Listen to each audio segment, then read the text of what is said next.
Okay, तो चलिए अब कुछ अच्छे क्वेश्चंस देखते हैं। ठीक है, क्या है मेरे पास? मेरे पास एक बॉडी है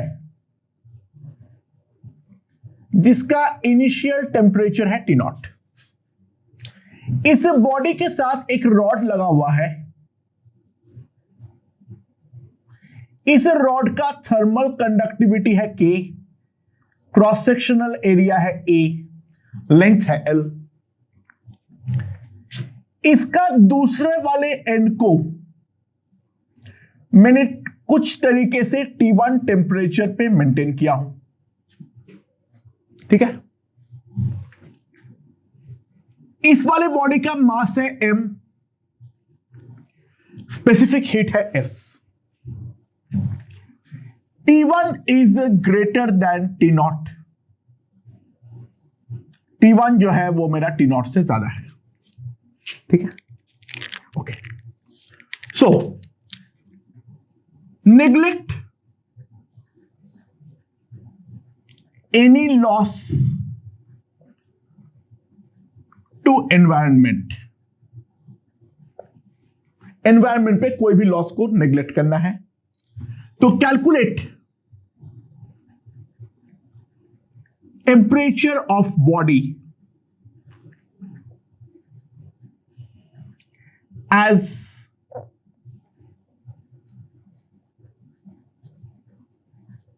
function of time T। Time के फंक्शन के रूप पे हमें इस बॉडी का टेम्परेचर जो है वो निकालना है।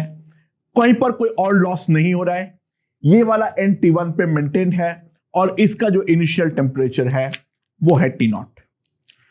अच्छा, जैसे जैसे में यहां से हीट आएगा वैसे वैसे ये वाला बॉडी गर्म हो जाएगा और ये वाला बॉडी गर्म हो जाने के कारण ऑब्वियस सी बात है जो हमारा रेट ऑफ हीट फ्लो होगा that is going to be a variable one, right.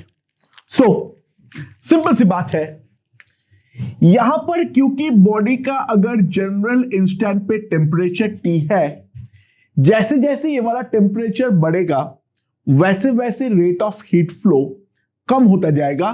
तो कोई एक इंस्टेंट पे let at any instant T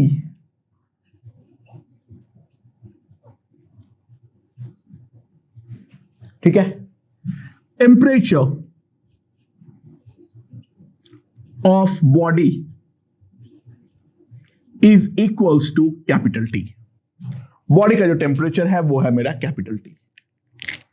तो ऑब्वियस सी बात है जो रेट ऑफ हीट फ्लो होगा यहां पर dq बाई dt वो that will be equals to KA T1 minus T by L। अब ये जो dq है, this dq will rise temperature of body by some dt। ये जो dq है जैसे ही बॉडी के अंदर आएगा तो बॉडी का टेम्परेचर जो है वो डेफिनेटली मेरा dt अमाउंट से बढ़ जाएगा। तो ये जो dq होगा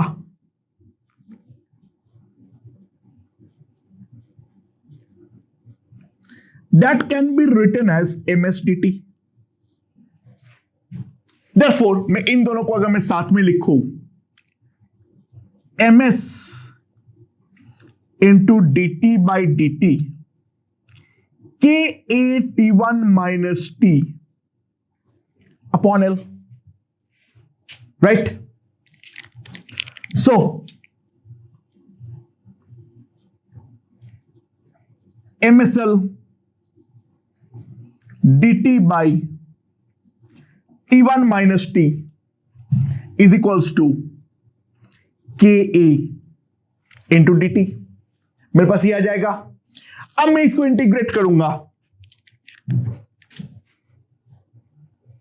तो MSL integral dt by T1 minus T is equals to KA integral dt at T equals to 0। Temperature जो है वो है मेरा T0 और T पे हो जाएगा मेरे पास T। तो इसका इंटीग्रेशन क्या आएगा, यहां पे तो -1 आ जाएगा, so minus MSL ln T1 minus T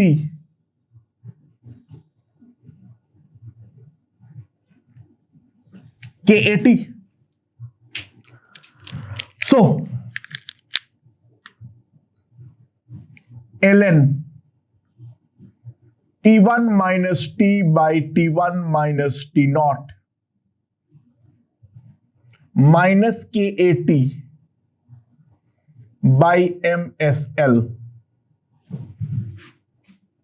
सो T1 माइनस T मेरे पास कितना आ जाएगा, T1 minus T0 into e to the power minus KAT by MSL, right. So किसी भी इंस्टेंट पे जो टेम्परेचर T होगा that can be written as T1 minus T0 e to the power minus KAT by MS into L। Now T equals to 0 पे ये वाला quantity 1 है, temperature T0 आ रहा है। T equals to infinity put करूंगा तो e to the power minus infinity 0 हो जाएगा, तो T आ जाएगा मेरे पास T1। तो अगर मैं ग्राफ प्लॉट करूं इसका, तो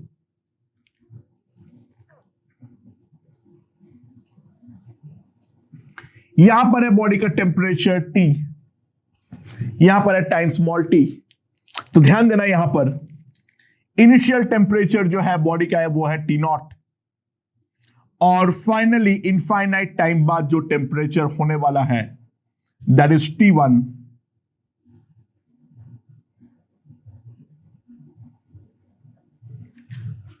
the graph will look like this. तो दिस इज द ग्राफ, ठीक है। और temperature at general instant of time मेरे पास आ गया है T1 minus T0 e to the power minus KAT by MSL। तो अगर बॉडी का टेम्परेचर वेराइंग है तो इन दैट केस हमें इंटीग्रेट करना पड़ेगा, इसके अलावा हमारे पास और कोई ऑप्शन नहीं है, राइट। तो वैसे ही अगर मान लो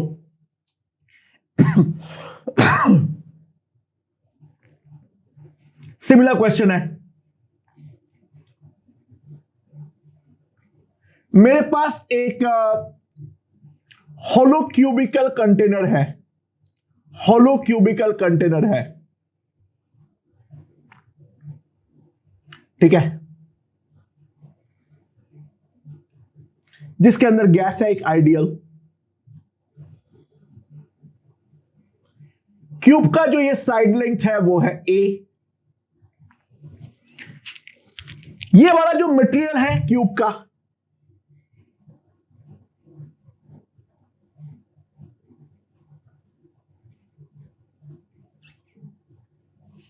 इसका थिकनेस है T, राइट। अंदर है N moles ideal gas at temperature T0, ठीक है, राइट। जो ये मटेरियल है उसका थर्मल कंडक्टिविटी है K। अच्छा, इसके थिकनेस को मान लो L बाय द वे, ठीक है। अच्छा, ये दे रखा है L is much much less than A।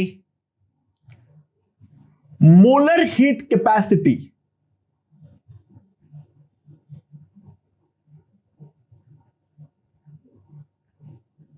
At constant volume इसका है C। Molar heat capacity at constant volume जो है उसका है C। जो हमारा सराउंडिंग टेम्परेचर है वो है Ts, अंदर का टेम्परेचर T नॉट है। T naught is greater than Ts, तो calculate temperature of gas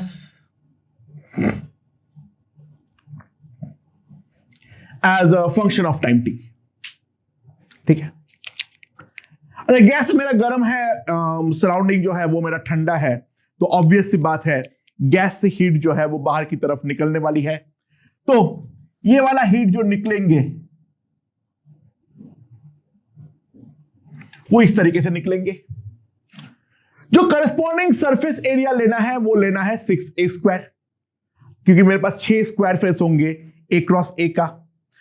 L बहुत छोटा दे रखा है, जो मैं प्रैक्टिकली सरफेस एरिया का जो वेरिएशन होगा इनर और आउटर का, उसको मैं नजरअंदाज कर सकता हूं। जिस रेट से मेरा हीट बाहर निकलेगा dq by dt going out will be equals to k into 6a square into T minus Ts। T कोई भी जनरल इंस्टेंट का टेम्परेचर है, बाई L इंटीग्रेट तो करना ही पड़ेगा, क्योंकि मेरा गैस जो है वो धीरे धीरे ठंडा होता जाएगा। अच्छा, यहां पे गैस का मोलर हीट कैपेसिटी दे रखा है, राइट?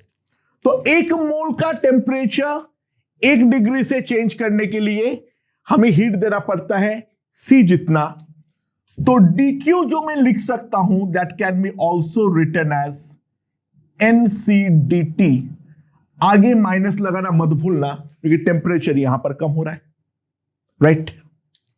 सो dq क्या आ जाएगा? Minus NCDT। तो इसको अब यहां पर ले आओ,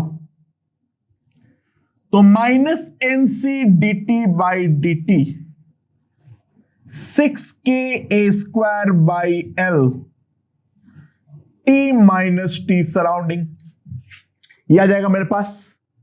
सिंपली मैं क्या लिख सकता हूं? dt equals to minus 6ka square by dt by T minus Ts 6ka square by NCL into dt, मेरे पास ये आ जाएगा। And now simply integrate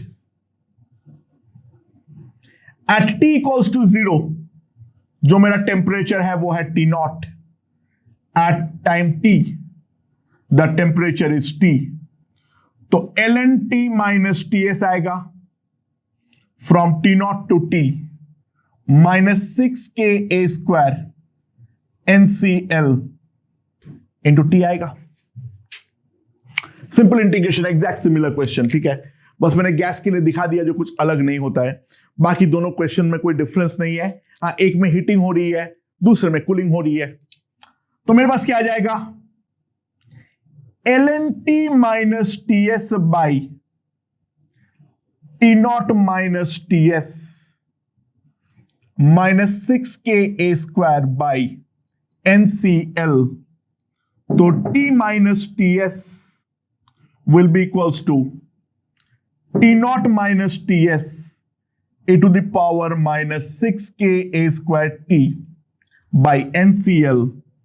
So T will come out to be Ts plus T naught minus Ts e to the power minus 6ka square T by NCL. So that will be the temperature of the gas after time T. I hope this part is perfectly understood. दोनों similar है, एक heating है और एक cooling है, बाकी दोनों में और कोई डिफरेंस नहीं है। ओके ओके दोस्तों, तो अब और एक क्वेश्चन देखते हैं। ये थोड़ा सा अच्छा है, इसमें कैलकुलेशन का ट्रिक इन्वॉल्व रहेगा। मेरे पास 2 बॉडी है,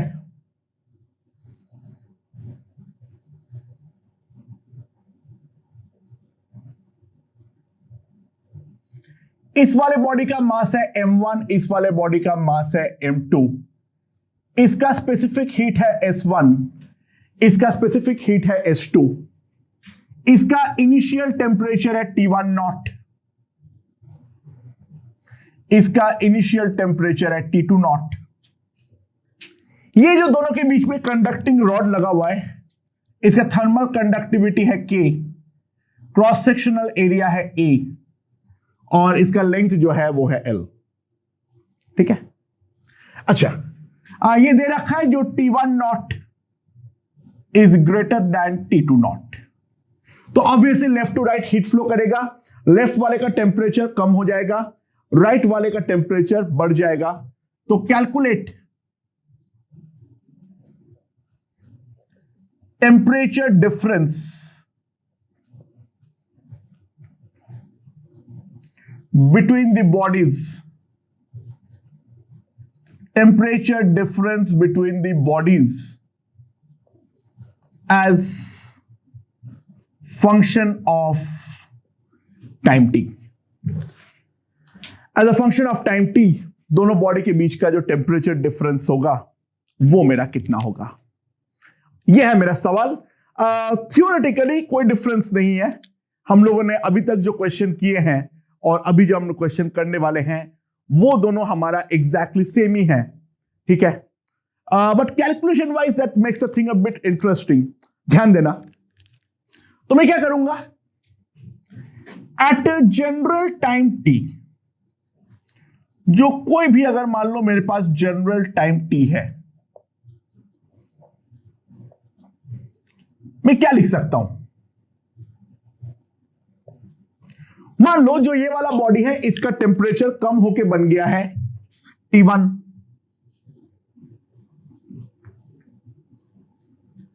और दूसरे वाले बॉडी का टेम्परेचर बढ़ के जो हो गया है वो हुआ है T2।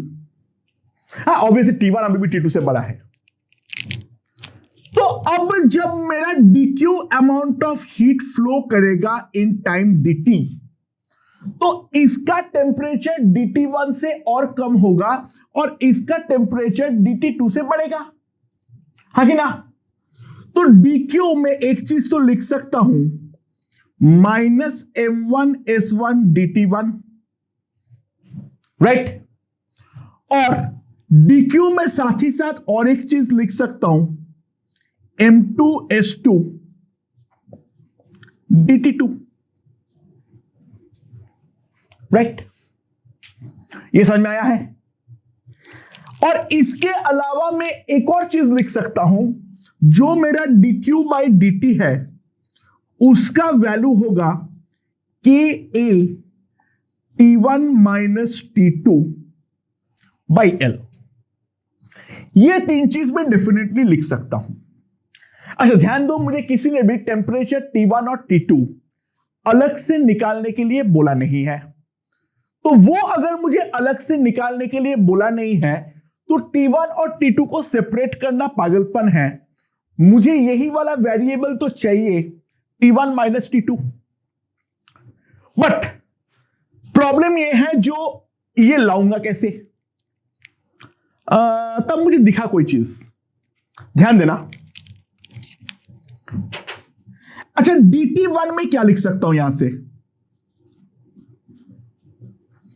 Minus dq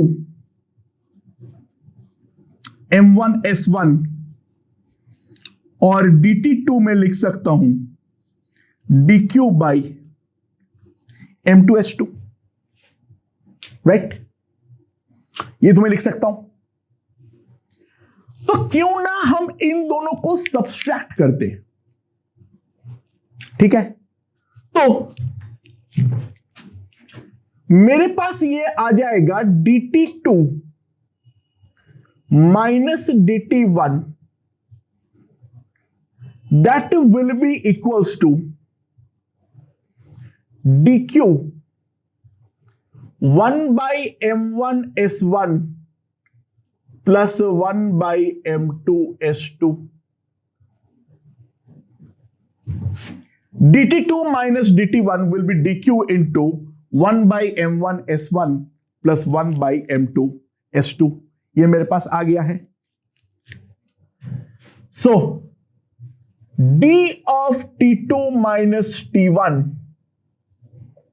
is equals to dq 1 by m1 s1 plus 1 by m2 s2. Okay, dq कुछ दिख रहा है। अब मैं dq का वैल्यू अगर मैं यहां पर सब्स्टिट्यूट करूं तो d of T2 minus T1, dq का वैल्यू क्या लिख सकता हूं? KA by L 1 by M1 S1 plus 1 by M2 S2 into D2 into DT into यहां पर आ जाएगा T2 minus T1, sorry T1 minus T2, sorry T1 minus T2।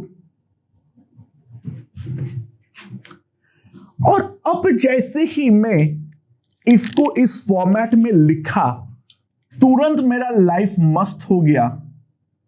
इसको minus कर दो, d of T1 minus T2 by T1 minus T2 minus KA by L 1 by M1 S1 plus 1 by M2 S2 into DT। बार बार लिखना पड़ रहा है, इस पूरा चीज को मैं कांस्टेंट मान लेता हूं C।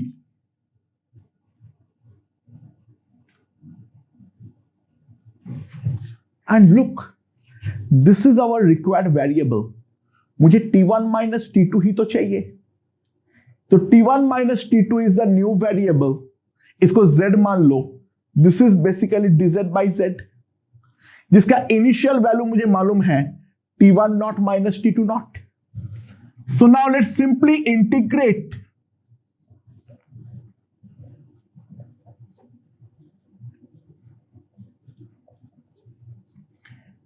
that is equals to minus C integral dt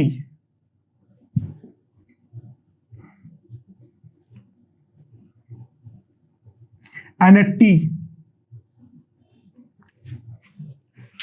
तो इस चीज को जब मैं इंटीग्रेट करूंगा तो मेरे पास सिंपली आ जाएगा ln T1 minus T2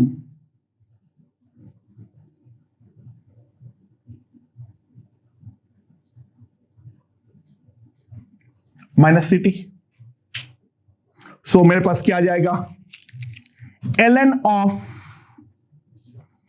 T1 minus T2 by T1 naught minus T2 naught is equals to minus Ct। तो जो टेम्परेचर डिफरेंस आएगा T1 minus T2, that is T1 naught minus T2 naught into e to the power of minus Ct। That's the way the temperature difference is varying, right?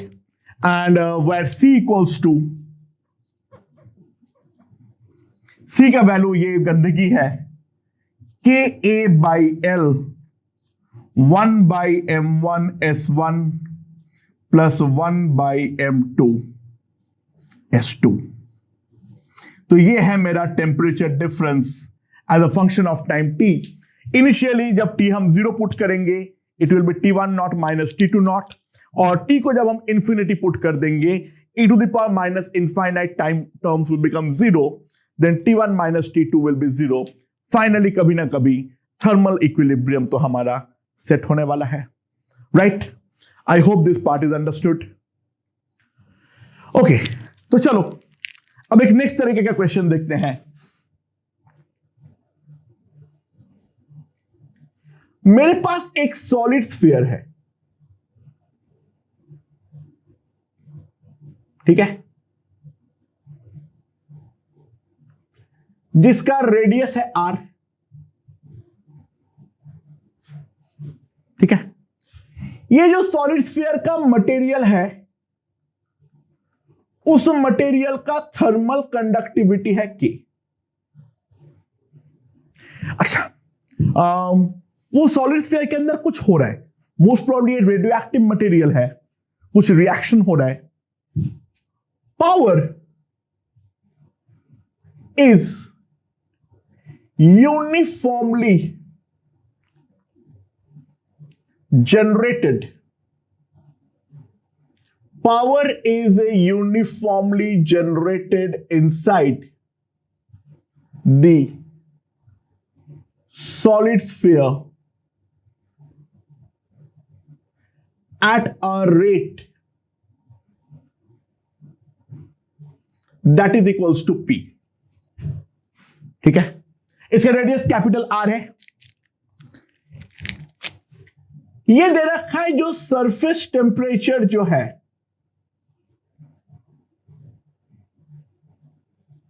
Surface temperature मेरा T naught है। ठीक है,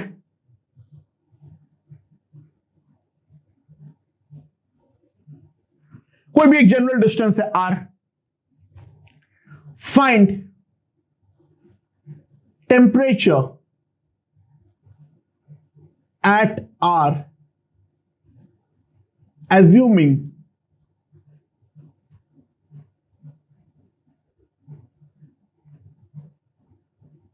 steady state। Steady state को assume करते हुए हमें general कोई भी पॉइंट पे हमें क्या निकालना है, टेम्परेचर। राइट, ध्यान से देखना क्या है। एक बात को समझो, स्टेडी स्टेट बोला है तो अंदर का हर पॉइंट का टेम्परेचर फिक्स है। तो एक बात निश्चित है, देखो सरफेस पे जाने के बाद क्या हो रहा है वो तुम्हारा हेडेक नहीं है। इनफैक्ट रेडिएशन होता है, भान में जाए, वो निकालने के लिए किसी ने नहीं बोला है। दे रखा है सरफेस का टेम्परेचर T नॉट है। ठीक है, उस T नॉट के टर्म्स में हमें आंसर निकालना है। तो मेन बात एक जो चीज है उसको समझो, power produced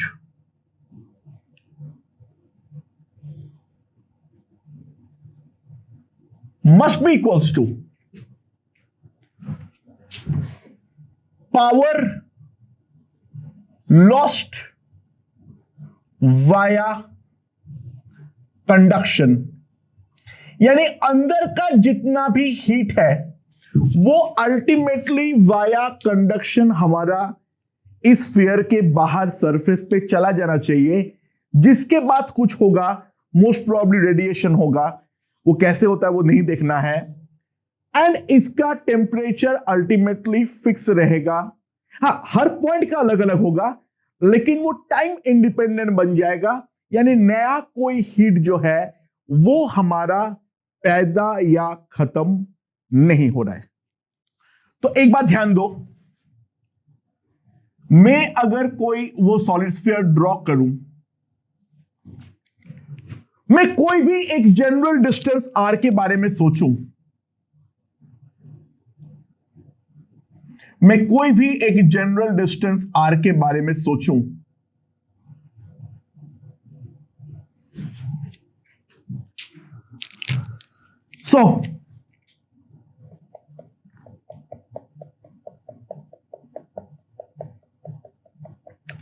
इसके अंदर जितना भी पावर जनरेट होगा, ये छोटा सा R का जो स्फीयर है उसके अंदर जितना भी हीट पैदा होगा वो वाया कंडक्शन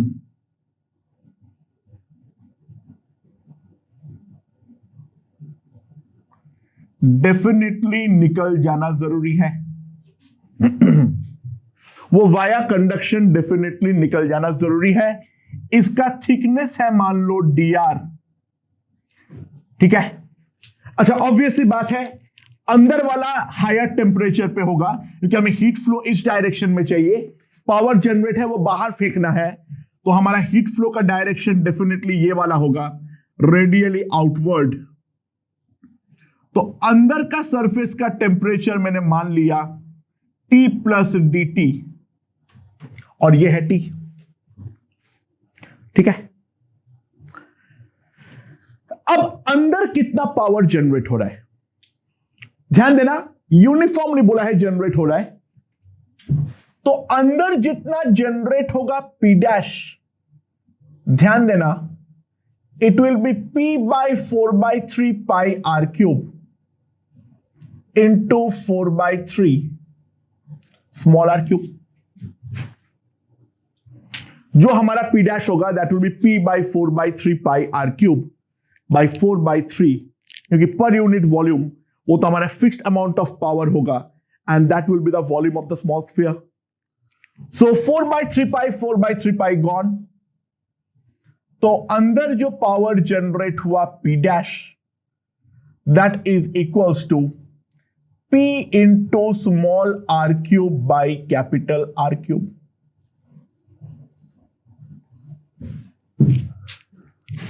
राइट right? और अब जो ये P डैश है, इसको लेकर मैं क्या कर सकता हूं, ध्यान देना, ये जो मेरा P डैश है, ये मेरा रेट ऑफ हीट फ्लो होना चाहिए, and that is equals to K A into dt, right, by dr, ka dt by dr, right। Area कितना हो जाएगा 4 पाई r स्क्वायर, हाँ कि ना। अच्छा, बाय द वे, r बढ़ने पे टेम्परेचर कम हो रहा है, तो आगे एक माइनस साइन लगाना मत भूलना। तो मेरे पास क्या आ जाएगा, ये तो गया, तो PR by R cube minus 4 pi K dr dt। सुनाओ, dt will be equals to P by 4 pi K R cube into R dr। ये मेरे पास आ जाएगा, उसको इधर ले जाओ, उसको इधर ले आओ, and now if we integrate, sorry मैंने माइनस साइन भूल गया, तो now if we integrate integral dt minus P by 4 pi K R cube integral R dr। Initially हम केवल एक पॉइंट के बारे में आइडिया है, तो मैं R का वैल्यू पहले पुट करूंगा कैपिटल R, तब T मेरा T नॉट है, तो ये हो जाएगा मेरे पास small r। So T minus T naught, यहां पे कितना आ जाएगा R स्क्वायर बाई 2, तो minus P by 8 pi K R cube into R square minus capital R square. So T will be equals to T naught P by 8 pi K R cube capital R square minus small r square. So T centre, जब मेरा R 0 हो जाएगा तब मेरा कितना हो जाएगा, T not plus P by 8 pi K R. That is the temperature at the center. T naught plus P by 8 pi K R. So यहां पर हमने देखे जो अगर अंदर में कोई पावर जनरेट हो रहा है तो स्टेडी स्टेट का वहां पर क्या क्या इंप्लीकेशन हो सकता है, राइट। यहां पे और एक चीज इंपॉर्टेंट है, हमने इंटीग्रेशन जो है वो सरफेस से इंटीग्रेट किए क्योंकि केवल उसी पॉइंट का टेम्परेचर जो है उसके बारे में हमें आइडिया था, बाकी और किसी पॉइंट के टेम्परेचर के बारे में हमें कोई आइडिया नहीं था, राइट। ओके दोस्तों, एक क्वेश्चन देखते हैं अब। क्या है मेरे पास? मेरे पास एक ऐसे कंटेनर है, राइट? अच्छा, ये कंटेनर जो है ये परफेक्टली एडियाबैटिक है, यानी कंटेनर की दीवार में से कोई भी हीट फ्लो हो ही नहीं सकता है। एडियाबैटिक बोलने का मतलब है जो उसके थ्रू किसी भी प्रकार का कोई हीट फ्लो कहीं पर भी संभव नहीं है। ओके, अब क्या है मेरे पास? मेरे पास वाटर है, इसका हाइट है h0। मेरे पास वाटर है, ठीक है, जिसका हाइट है h0, और इस वाटर का टेम्परेचर है 0 डिग्री सेल्सियस। जो हमारा सराउंडिंग है इसका टेम्परेचर है -θ डिग्री सेल्सियस। जो मेरा सराउंडिंग है उसका टेम्परेचर है -θ डिग्री सेल्सियस, ठीक है। तो ऑब्वियस सी बात है, ये वाला जो -θ है उसके कारण वाटर अपना हीट लूज करना चालू करेगा, और वाटर जैसे ही हीट लूज करेगा तो ऑब्वियस सी बात है उसके टॉप सरफेस में आइस फॉर्म होना चालू हो जाएगा, right? Now density of ice दे रखा है, density of ice equals to ρi, ठीक है। और density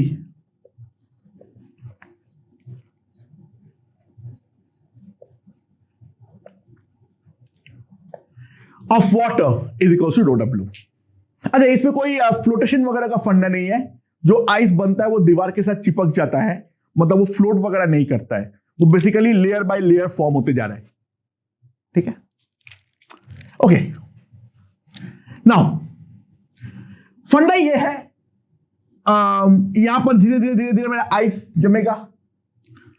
thermal conductivity, thermal conductivity of ice is equals to K, right? Latent heat of fusion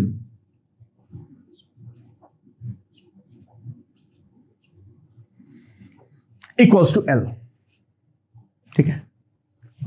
तो ऑब्वियसली अगर बर्फ जमेगा तो ऑब्वियसली हाइट में चेंज तो आएगा ही आएगा, क्योंकि जो मेरा h0 है, जो मेरा आइस है उसका डेंसिटी कम है।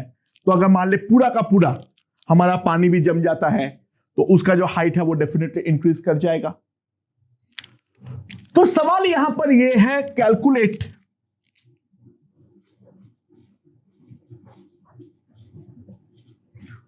Total height of column as function of time t। Initially शुद्ध पानी था, तो calculate the total height of column, यानी टोटल हाइट ऑफ कॉलम मतलब मैं बोलना चाह रहा हूं आइस प्लस वाटर कॉलम। हम उस चीज के बारे में बातचीत कर रहे हैं। तो किस तरीके से हम इस प्रॉब्लम को सॉल्व करें देखते हैं। मान लो let at any instant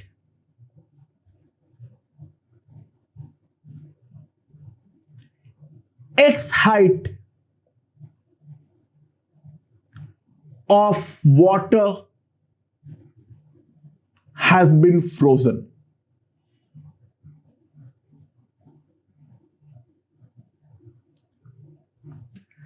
x height का वाटर जो है वो हमारा फ्रीज हो चुका है।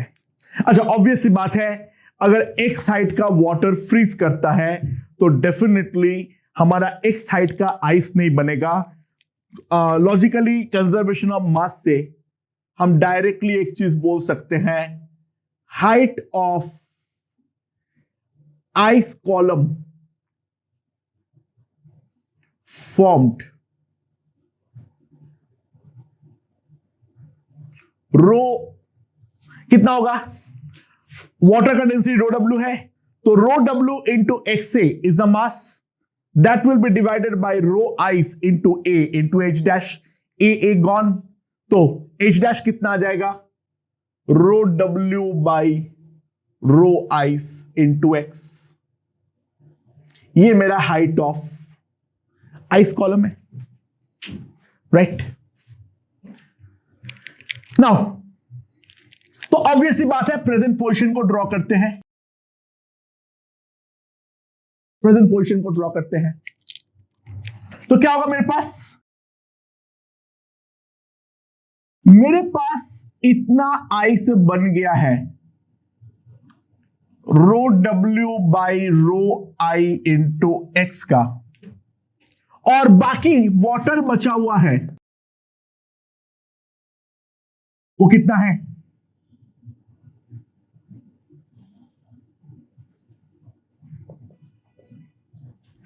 एच नॉट माइनस एक्स का।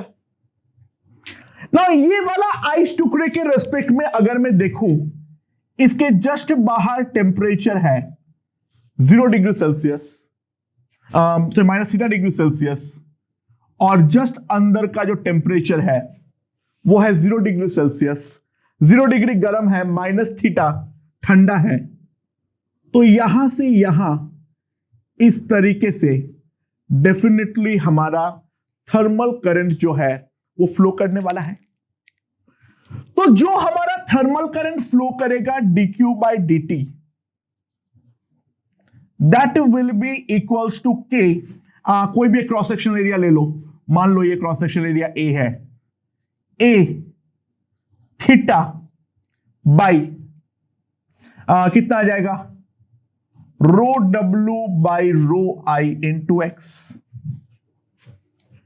और ये वाला जो हमारा हीट चला गया, उस कारण में वाटर का एक बहुत छोटा लेयर जिसका थिकनेस है dx, ये हमारा फर्दर आइस में कन्वर्ट हो जाएगा। तो ये अगर फर्दर आइस में कन्वर्ट होता है तो dq will be nothing but rho water a into dx, that is dm into l। इतना हीट तो बाहर निकला है, राइट। सो नाउ ये dq का वैल्यू यहां पर अगर मैं सब्स्टिट्यूट करता हूं तो मेरे पास क्या आ जाएगा, rho w a l into dx by dt, that is k a theta rho w by rho i into x। Agreed?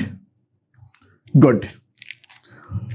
So now a is gone. So x into dx, मैं क्या लिख सकता हूं, रो आई के by rho W square ऊपर theta L into dt. So now if I integrate at t equals to 0, x मेरा 0 है, और at time t x is x, तो मेरे पास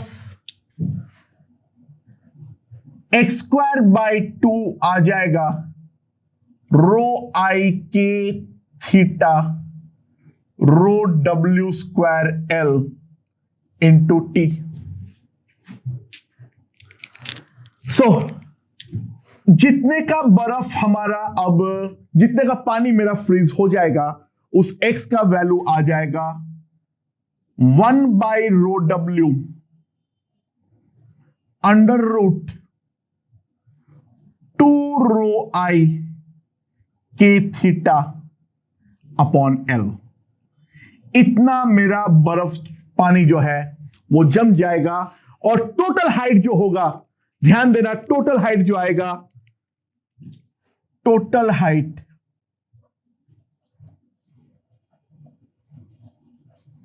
h, that will be equals to h naught minus x plus rho w by rho I into x, that is h naught plus कितना आ जाएगा,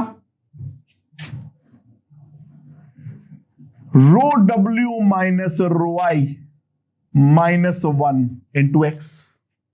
now x का value हम लोग यहां पर सब्स्टिट्यूट करने वाले हैं, तो x का वैल्यू अगर हम सब्स्टिट्यूट करेंगे तो total height h naught plus rho w minus rho I by rho I rho w into under root 2 rho I K theta upon L. ये मेरे पास आ जाएगा, सॉरी मैं टी मिस हो गया यहां पे, इंटू टी। एंड फाइनली जब मेरा टी, इनिशियल मेरा टी 0 था तो ये पूरा टर्म मेरा 0 हो जाएगा, h नॉट आ जाएगा। और फाइनली ये भी पूछ सकता है जो कितने टाइम पे होगा, वो कैसे निकालूंगा। कंप्लीट फ्रीजिंग के लिए अगर मैं कंप्लीटली फ्रीज करवाना चाह रहा हूं तो इन दैट केस x जो हो जाना चाहिए that must be equals to h naught, तो t का वैल्यू आ जाना चाहिए a square rho w square l by 2 rho I K into theta.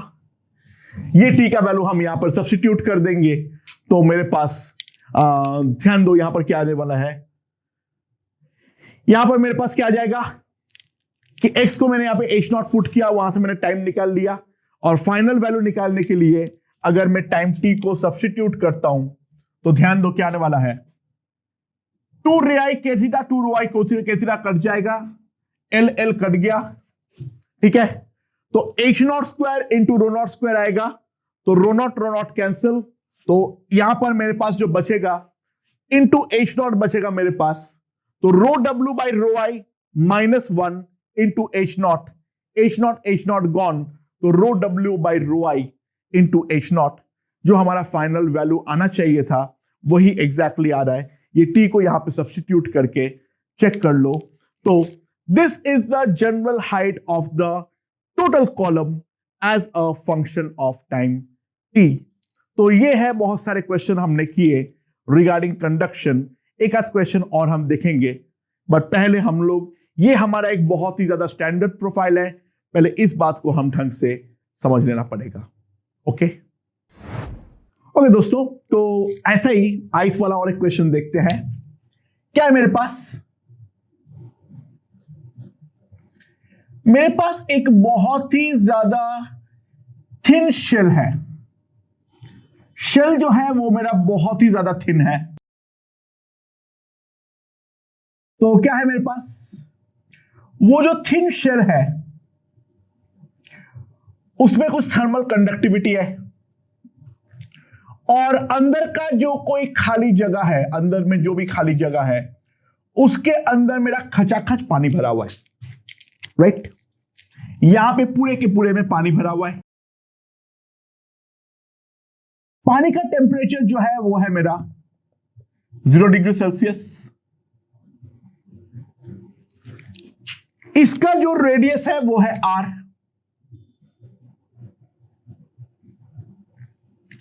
बाहर का टेम्परेचर है -θ डिग्री सेल्सियस। ये जो हमारा थिन शेल है उसका थिकनेस है T और थर्मल कंडक्टिविटी है K। T is much less than R। T जो है वो हमारा R से बहुत ज्यादा छोटा है। तो ऑब्वियस सी बात है ये 0 है, ये माइनस थीटा है, तो डेफिनेट सी बात है इसमें से हीट फ्लो बाहर होता रहेगा, हाँ कि ना। लेटेंट हीट ऑफ फ्यूजन, यहां पे T नहीं, इसको L मान लो, again small l। Latent heat of fusion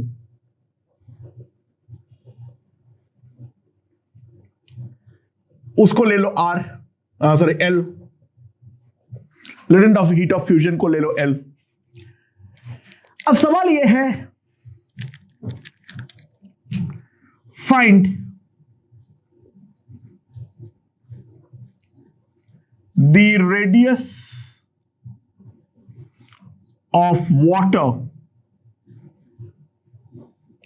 remaining inside as a function of time t। अच्छा, also take density of ice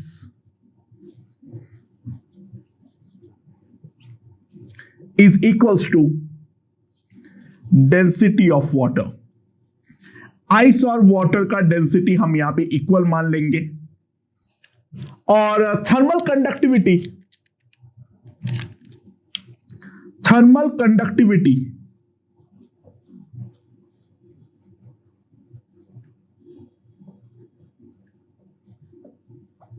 of ice is equals to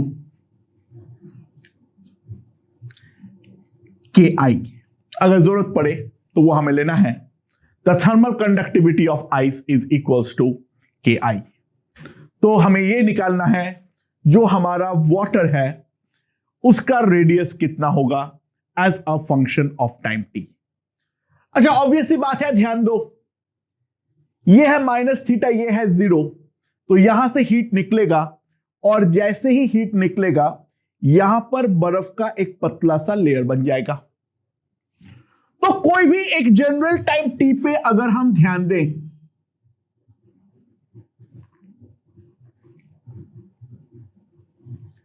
धीरे धीरे अंदर बर्फ बनता जाएगा। रेडियली इस तरीके से मेरे पास आइस जो है वो हमारा बनता चला जाएगा।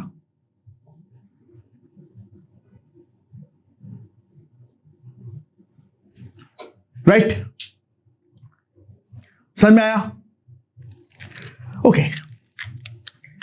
ये वाला जो रेडियस है, मान लो मेरे पास आइस जो है वो R से कैपिटल R तक दखल कर लिया है, अंदर मेरा वाटर जो है वो बचा हुआ है, तो दिस आइस का ये वाला जो टेम्परेचर है वो है मेरे पास 0 डिग्री सेल्सियस।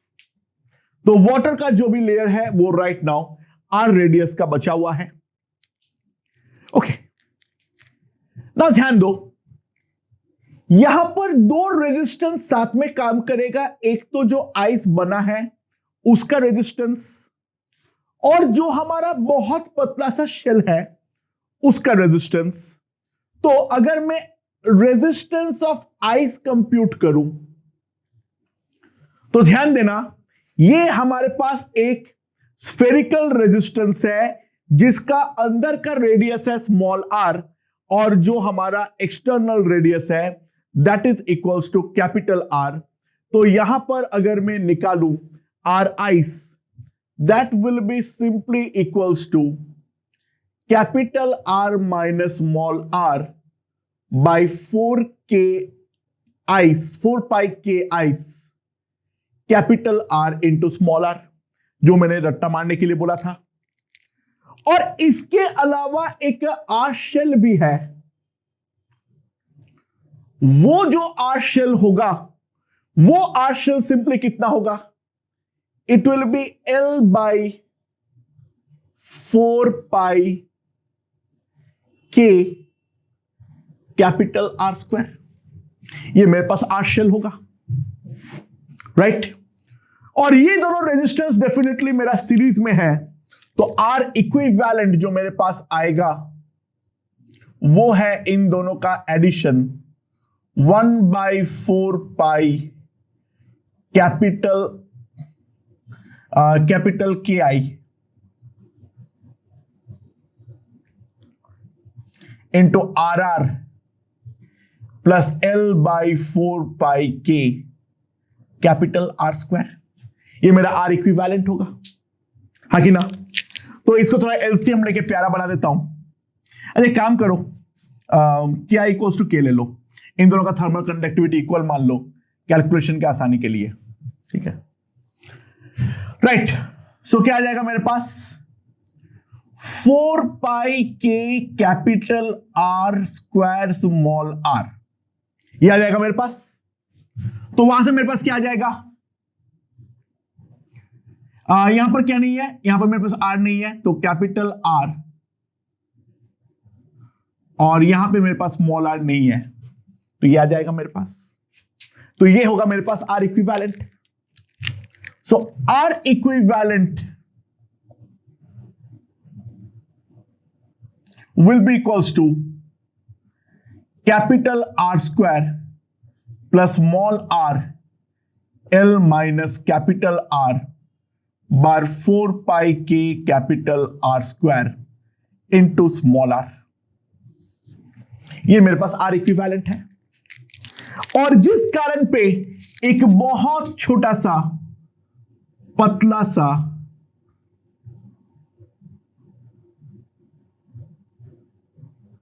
बर्फ का लेयर मेरा और जम जाएगा, राइट? तो बहुत छोटा सा बर्फ का लेयर अगर मेरा और जम गया, क्योंकि यहां से हीट फ्लो होगा, by the way dq by dt कितना है,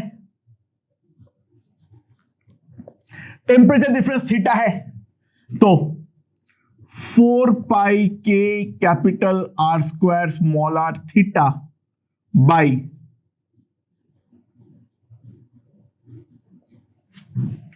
ये आ जाएगा, right?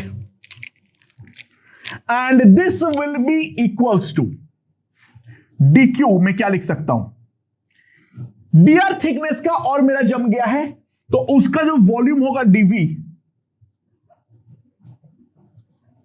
That will be 4 pi R square dr, right?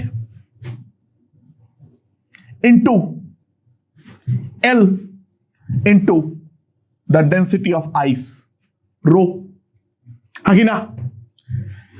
मतलब आर टाइम के साथ कम हो रहा है, तो मैंने आगे माइनस साइन लगा दिया, आर मेरा डेफिनेटली कम हो रहा है, right?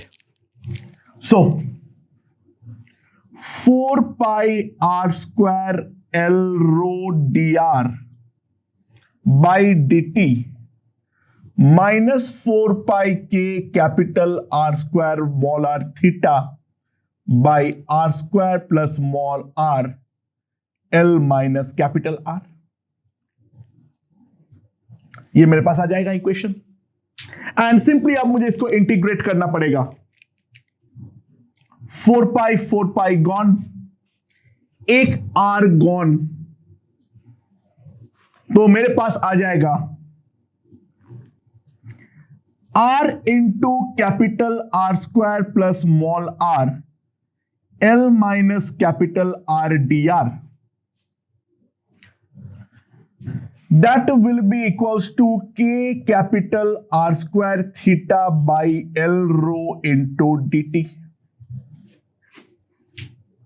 And now I have to integrate.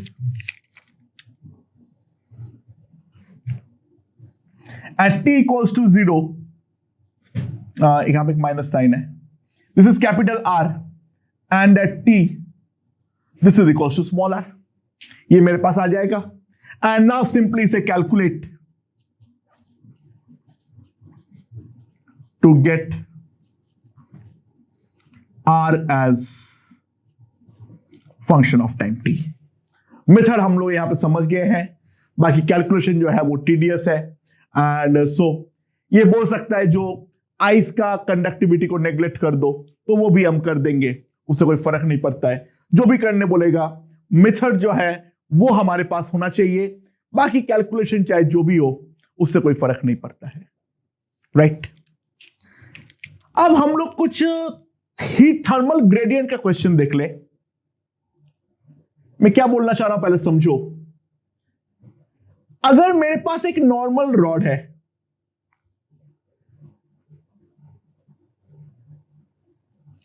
इस एंड का टेम्परेचर है T1, इस एंड का टेम्परेचर है T2, राइट। अगर मैं दोनों तरफ से मेंटेन किया हूं, फिर तो सिंपल सी बात है, जो हमारा dq बाई dt होता है वो सिंपली आता है KA T1 minus T2 upon L। तो dq by dt is equals to KA into delta T by delta L। और ये थर्मल ग्रेडियंट हमारे पूरे में कांस्टेंट होते हैं। यानी अगर मैं टेम्परेचर यहां पर मैंने मान लेता हूं x इक्वल्स टू 0, तो अगर मैं ग्राफ ड्रॉ करूं, ग्राफ प्लॉट करूं, तो टेम्परेचर वर्सेस x का अगर मैं ग्राफ प्लॉट करूं, तो सिंपल सी बात है, यहां पर टेम्परेचर मेरा लिनियरली डिक्रीज करता है। इनिशियली मेरा टेम्परेचर है T1 एंड लिनियरली ये डिक्रीज करते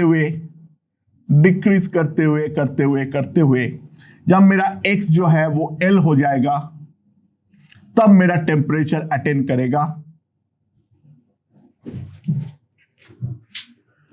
और यहां पर जो मेरा टेम्परेचर ग्रेडियंट होगा dt by dx, that will be equals to delta t by delta x, that is T1 minus T2 by L। यानी टेम्परेचर ग्रेडियंट मेरा हर पॉइंट पे सेम है, और यहां पर dt by dx versus L का अगर मैं x का मैं ग्राफ प्लॉट करूं, तो सिंपल सी बात है, मॉड ऑब्वियस सी बात है, x के साथ मेरा टेम्परेचर कम हो रहा है, तो in that case I get a constant graph like this, T1 minus T2 upon L। तो अगर मान लो एक नॉर्मल रॉड है, तो इन दैट केस जो थर्मल ग्रेडियंट होता है वो तो मेरा कांस्टेंट होता है, टेम्परेचर मेरा लिनियरली डिक्रीज करता है in with respect to x। लेकिन अगर मान लो मैं छोटे मोटे बदलाव लाता हूं, पहला जो बदलाव है बहुत सिंपल बदलाव है,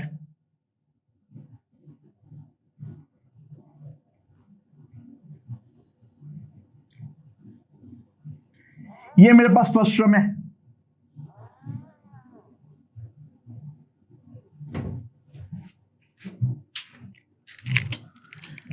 ये रेडियस a है, ये रेडियस b है, ये L है।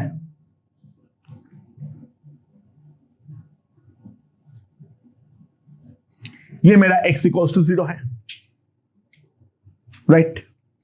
तो यहां से यहां हीट फ्लो करेगा, तो अब मैं अपना थर्मल ग्रेडियंट जो है वो क्या निकालने वाला हूं, what will be the value of thermal gradient in that case.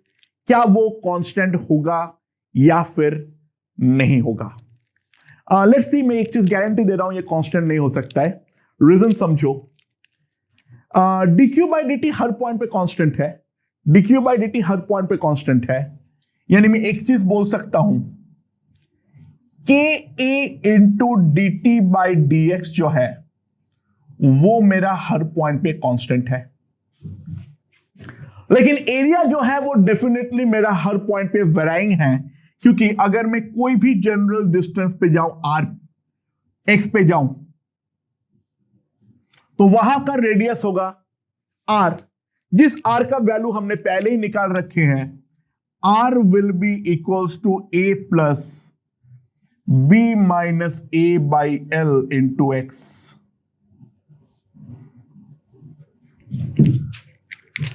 So area a जो होगा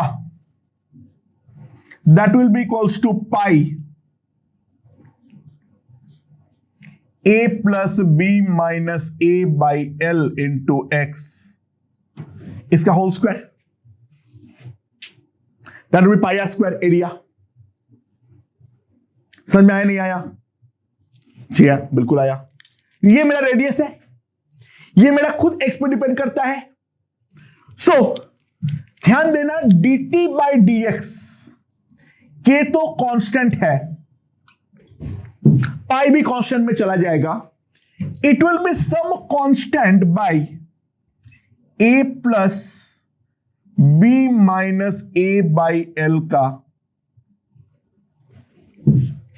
dt बाई डी एक्स का मैग्नीट्यूड, ठीक है, उससे क्या फर्क पड़ता है, ये मुझे मिलने वाला है। जो ऑब्वियसली देख सकते हैं हम लोग x पे वेरी कर रहा है, ये हमारा कांस्टेंट नहीं हो सकता है। x जब हमारा 0 होगा तो हमारा dt बाई डी एक्स जो होगा वो डेफिनेटली हमारा मैक्सिमाइज होगा, और जहां पर x को मैं अपना पुट कर दूंगा l, यानी x का वैल्यू को मैक्सिमाइज करूंगा, तो dt बाई डी एक्स जो है वो डेफिनेटली हमारा कम होगा। यानी डेफिनेट सी बात ये है, जो मेरा टेम्परेचर ग्रेडियंट जो है, देखो टेम्परेचर तो डिक्रीज करेगा ही करेगा, टेम्परेचर जो है वो तो डिक्रीज करेगा ही करेगा। मैं दोनों ग्राफ ड्रॉ करने के लिए अब बोल रहा हूं, हम लॉजिकली ड्रॉ करने का ट्राई करेंगे।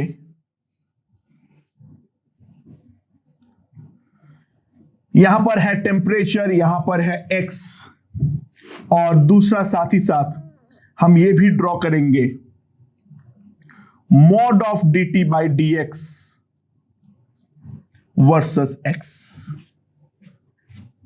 ठीक है। अच्छा, सो mod of dt by D X versus x का ग्राफ कैसे होगा? It will be something like 1 by X square. Now 1 by X square का ग्राफ अगर हम ध्यान दें तो किस तरीके से होता है? It will be like this. Obviously graph में शिफ्टिंग हुई है, 0 पर इंफिनिटी तो नहीं होगी, या इंफिनिटी पर 0 नहीं होगी, बट इनिशियली x जब 0 होगा तो ये अपना मैक्सिमम वैल्यू रखेगा, एंड x जब l होगा तभी dt बाई डी एक्स अपना मिनिमम वैल्यू रखेगा, और ग्राफ का नेचर 1 बाई एक्स स्क्वायर की तरह होगा। तो सिंपल सी बात है, जो हमारा टेम्परेचर ग्रेडियंट होगा वो कुछ इस प्रकार का हमारा ग्राफ जो है वो नजर आने वाला है।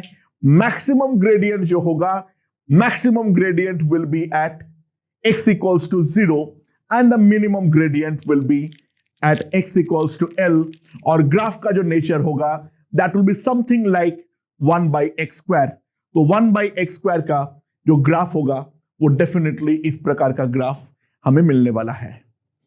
नाउ टेम्परेचर वर्सेस x का ग्राफ किस तरीके से होगा? टेम्परेचर डेफिनेटली डिक्रीजिंग है, डेफिनेटली लिनियरली डिक्रीजिंग नहीं है। अच्छा, हम एक चीज देख सकते हैं, स्टार्टिंग में टेम्परेचर तेजी के साथ गिरेगा, लेकिन जैसे जैसे x हमारा बढ़ेगा टेम्परेचर का फॉल का रेट जो है वो हमारा कम हो जाएगा।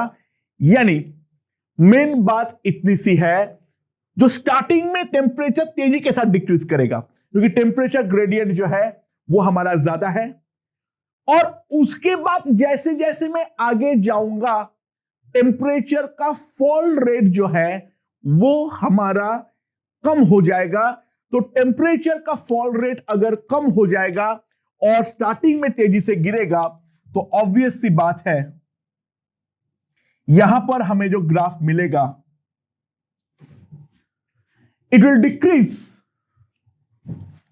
But with a retardation.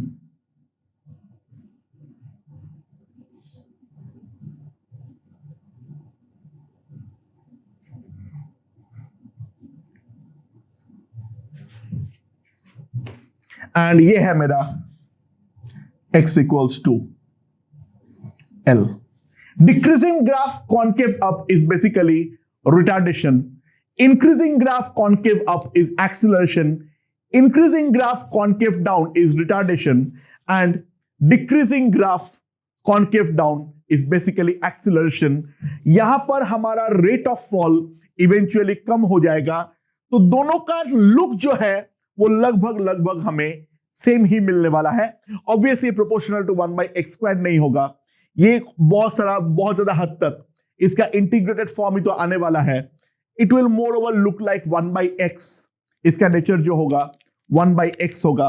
But definitely हम अपनी खाली आंखों से ये जजमेंट नहीं ले सकते हैं जो कौन सा 1/x² की तरह होगा और कौन सा मेरा 1/x की तरह होगा। आई होप ये वाला पॉइंट समझ में आया होगा। और भी केसेस करते हैं। अब हम k को वेरी करवाते हैं विद x, देखते हैं तब क्या होता है, राइट? ओके दोस्तों, तो अब हम देखते हैं जो अगर मेरा k खुद वेरी करे x के साथ, तो इन दैट केस किस तरीके से हम कर सकते हैं। तो चलिए हम लोगों ने जो जो क्वेश्चन आज किए हैं उन्हीं सबको देखते हैं। इसका क्रॉस सेक्शनल एरिया कांस्टेंट है, इसका लेंथ जो है वो है L, thermal conductivity K,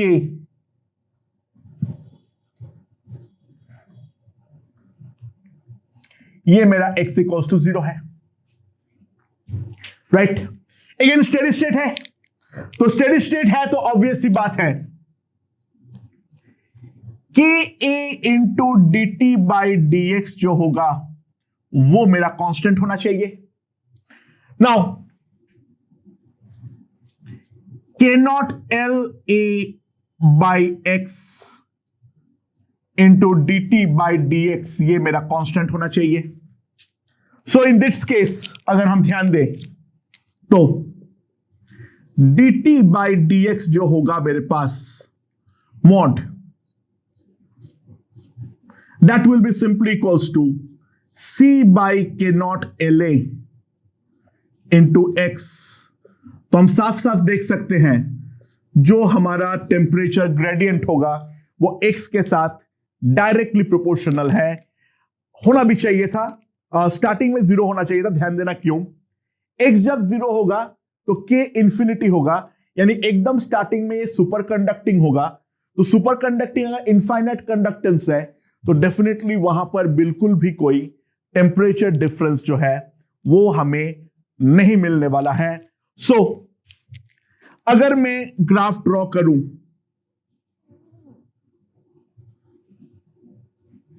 mod of dt/dx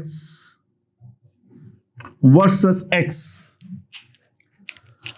so obviously बात है इनिशियली ये 0 होगा और ये मेरा इंक्रीज करेगा।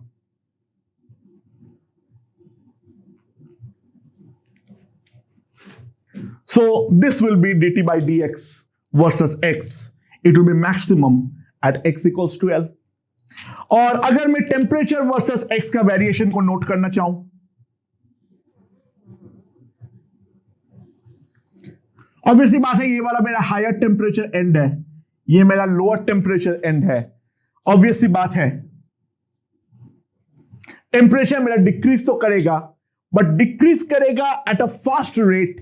तो ऑब्वियसली बात है अगर डिक्रीजिंग ग्राफ है और वो आगे और बढ़ते जा रहा है उसका डिक्रीज का rate, so the graph will be something like this. यहां पर टेम्परेचर T1 है and the graph will be concave down like this. I hope this part is understood. देखो अगर वो तेजी से आगे बढ़ेगा तो कॉन्केव डाउन होगा, ठीक है, और अगर वो कांस्टेंट होगा फिर तो स्ट्रेट लाइन होगा, वो तो छोड़ दो। अगर वो आगे जाके और स्पीड अप ले रहा है टेम्परेचर ग्रेडियंट, तो डेफिनेटली हमें इसे कॉन्केव डाउन बनाना पड़ेगा। और अगर वो पहले धीरे धीरे स्लो डाउन कर रहा है तो डेफिनेटली हमें कॉन्केव अप बढ़ाना पड़ेगा फॉर अ डिक्रीजिंग ग्राफ। तो इसमें t वर्सेस x जो होगा कॉन्केव डाउन डिक्रीजिंग ग्राफ होगा, और dt/dx हम साफ साफ देख सकते हैं वो हमारा x का प्रोपोर्शनल होगा, राइट? तो मान लो हमारे पास स्फीयर है, अंदर का रेडियस है r1। सो यहां पर कोई भी जनरल डिस्टेंस x पे अगर मैं देखना चाहता हूं इस चीज को, तो इन दैट केस क्या होने वाला है? अगर मैं कोई भी जनरल डिस्टेंस x पे देखना चाहता हूं तो इन दैट केस क्या होने वाला है? ध्यान देना क्या है, अगेन k तो मेरा कांस्टेंट है जो भी है, इफेक्टिव एरिया की तरह ये स्फेरिकल सरफेस का एरिया जो है वो काम करेगा। तो k इंटू 4πx² इंटू mod of dt by dx, ये मेरा कांस्टेंट होना चाहिए। So mod of dt by dx मेरे पास आना चाहिए c by 4πk into 1/x²। तो dt by dx is proportional to 1/x²। तो अगर मैं ग्राफ ड्रॉ करूं, यहां पर मेरे पास क्या है, mod of dt by dx, यहां पर मेरे पास क्या है, x। अरे ऑब्वियस सी बात है, x r1 के पहले चालू ही नहीं होगा, तो ग्राफ मुझे पहले ट्रंकेट करना पड़ेगा। x इक्वल्स टू r1 के पहले तो चालू ही नहीं होगा, और ग्राफ जो चलेगा वो r2 तक चलेगा। नाउ x जैसे जैसे बढ़ेगा mod of dt by dx वैसे वैसे मेरा कम होता जाएगा। तो इनिशियली ये मैक्सिमम वैल्यू लगेगा एंड फिर 1/x² की ग्राफ की तरह वो डिक्रीज करेगा एंड R2 पे जाते हुए वो अपना मिनिमम वैल्यू लेने वाला है। यानी टेम्परेचर ग्रेडियंट जो है वो x के रेस्पेक्ट में डिक्रीजिंग है, प्रोपोर्शनल टू 1/r² है, बट ट्रंकेट करना पड़ेगा R1 और R2 पे, क्योंकि R1 के पहले तो ग्राफ में कुछ है ही नहीं, तो यहां पर इसलिए मैंने दोनों लाइन बना लिया। अब अगर टेम्परेचर वर्सेस x कोई पूछे तो इन दैट केस क्या होगा? इनिशियली टेम्परेचर है T1 at a distance of R1 and यहां पर भी सेम फंडा, टेम्परेचर डिक्रीजिंग है, यहां पर T1 हायर टेम्परेचर है, यहां पर T1 लोअर टेम्परेचर है। तो यहां पर जो है ग्राफ मेरा कॉनकेव अप डिक्रीजिंग होने वाला है, क्योंकि dt बाई dx कम हो रहा है, तो कॉनकेव अप इंक्रीजिंग होने वाला है, डिक्रीजिंग।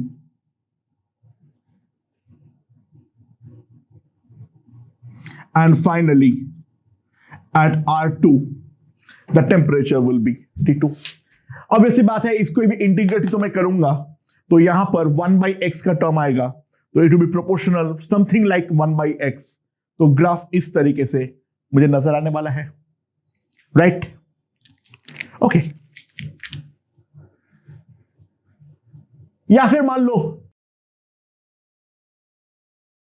वो रॉड वाला क्वेश्चन जिसका ये वाला एंड T1 पे मेंटेन है, ये वाला एंड T2 पे मेंटेन है।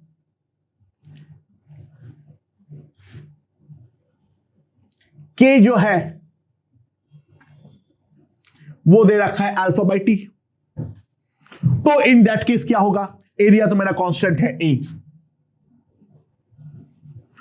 अगेन स्टेडी स्टेट में क्या होगा, तो मैं नॉन स्टेडी पे हम बात ही नहीं करेंगे, ठीक है ना?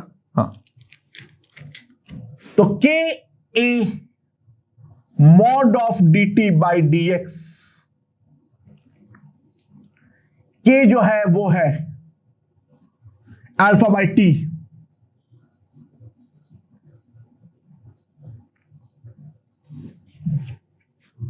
राइट? तो mod of dt by dx